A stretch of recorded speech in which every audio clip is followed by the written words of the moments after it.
Asafo Chuma Asafo, reporting live from the belly of the beast. This is a brief introduction to the New-Afrikan Brotherhood.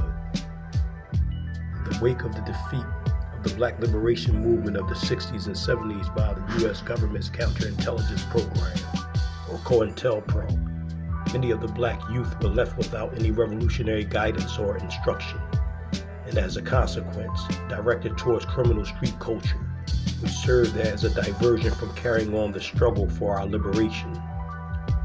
And seeing the black lives that were being wasted in the streets, whether to black-on-black violence or mass incarceration, as well as witnessing the co-optation and outright betrayal of many of the black leaders that claimed to be fighting for the liberation of black people, we decided to form the New-Afrikan Brotherhood, or reform it, I should say, as the original African Blood Brotherhood was formed in 1919 by Cyril V. Briggs and others.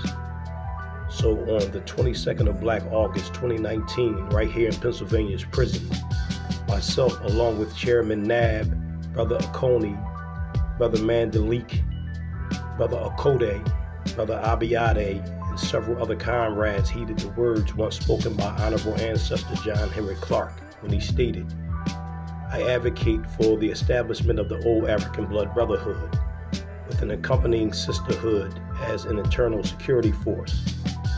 We, the New-Afrikan Brotherhood, declare that our position is a revolutionary one. We are unapologetically African-centered. We believe that the urban centers we loosely call communities are, in fact, black colonies, as their essential institutions are owned and controlled by our oppressors. We therefore believe in the African tradition of collective economics, or isusu.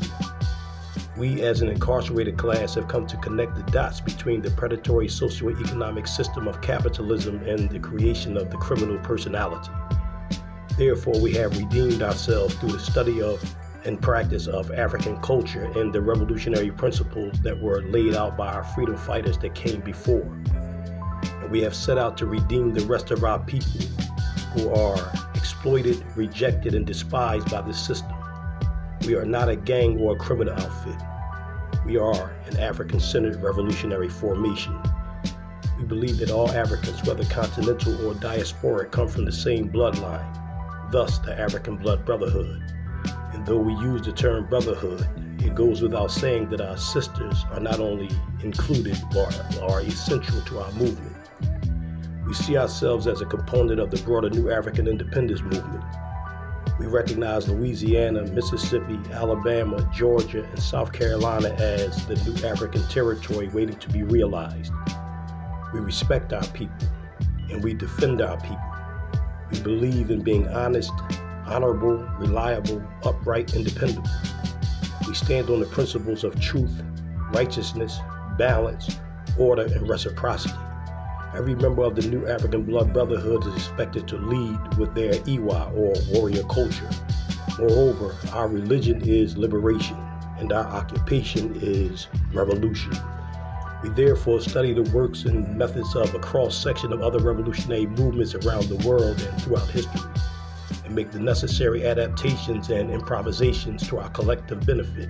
However, our core mode of operating is informed by the spirits of our honorable ancestors and the teachings of our warrior elders and insurgent intelligentsia. We recognize that our struggle is an intergenerational one.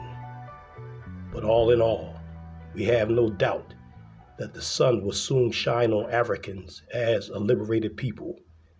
And this is why we organize. This is why we brought together our people into one cohesive organism, the New-Afrikan Brotherhood. We invite our brothers to come in from the streets, come in from the prisons, and join on to our struggle. Ahu.